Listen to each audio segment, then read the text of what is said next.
6 Benefits of monocrystalline solar panels. They're more efficient than other types of solar cells. Monocrystalline solar panels have a conversion efficiency rate of 15 to 20%, which is higher than the average for other types of cells, around 12%. They're able to produce more energy with less space. This makes them a good option for large-scale installations. They're durable and long-lasting. Monocrystalline solar panels typically have a lifespan of 25 years or more, making them a cost-effective choice in the long run. They work well in cold climates.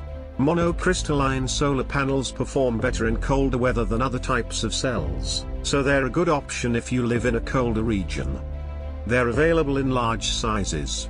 While most solar cells are no larger than 60 to 70 centimeters, monocrystalline panels can be as big as 40 by 80 centimeters and still produce the same amount of power per hour. They're lightweight.